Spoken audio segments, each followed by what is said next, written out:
away somewhere. But a scan couldn't sub for a handwritten letter. Cordova needed the original, with its ink and fingerprints and all, to have any real leverage.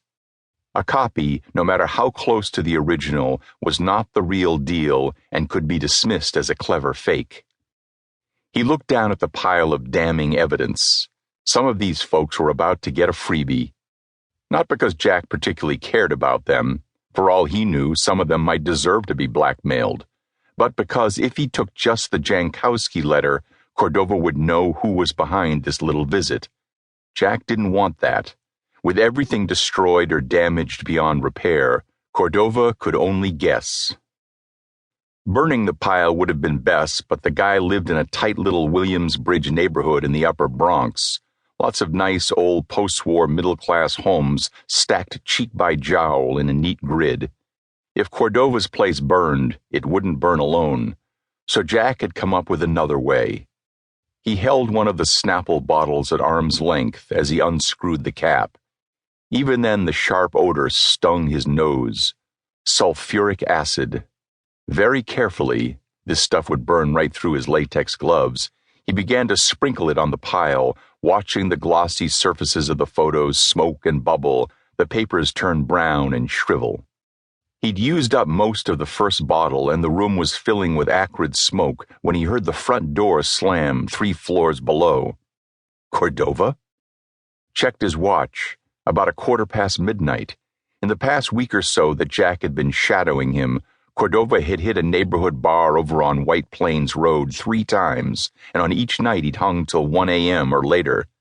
If that was Cordova downstairs, he was home at least an hour early. Damn him. Dumped the rest of the acid from the first bottle and sloshed the contents of the second over the pile, then left them atop the filing cabinet. Now to get out of here. Wouldn't be long before Cordova detected the stink. Opened the window and slid out onto the roof. Looked around. He'd planned on leaving as he'd entered, through the back door. Now he was going to have to improvise. Jack hated to improvise. Looked over at the neighboring roof. Pretty close, but close enough to... Through the open window behind him, he heard Cordova's heavy feet pounding up the stairs. Another glance at the neighboring roof. Guessed it was going to have to be close enough. Hauling in a deep breath, Jack took 3 running steps down the shingled slope and leaped. One sneakered foot, then the other, landed on the opposing roof and found traction.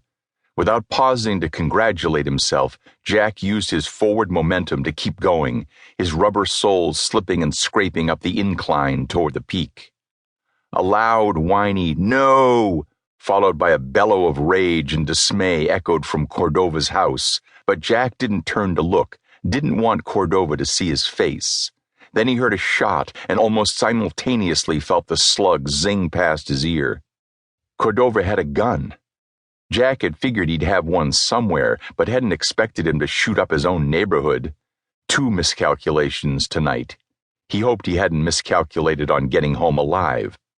Dove over the peak of the roof and slid down toward the gutter, the shingle shredding the palms of his latex gloves and wearing away the front of his nylon windbreaker like an electric sander. Halfway to the gutter, he slowed his slide and angled his body 90 degrees. That slowed him a little more. Further angling around allowed him to get his foot in the gutter and stop altogether. Not home free yet. Still 2 stories up, with Cordova no doubt pelting down his stairs and heading for the street. Plus, this house was occupied, probably with 2 families, since that seemed the rule around here. He could see the glow of lights turning on inside. He was sure the owners were dialing 911 right now to report the racket on their roof.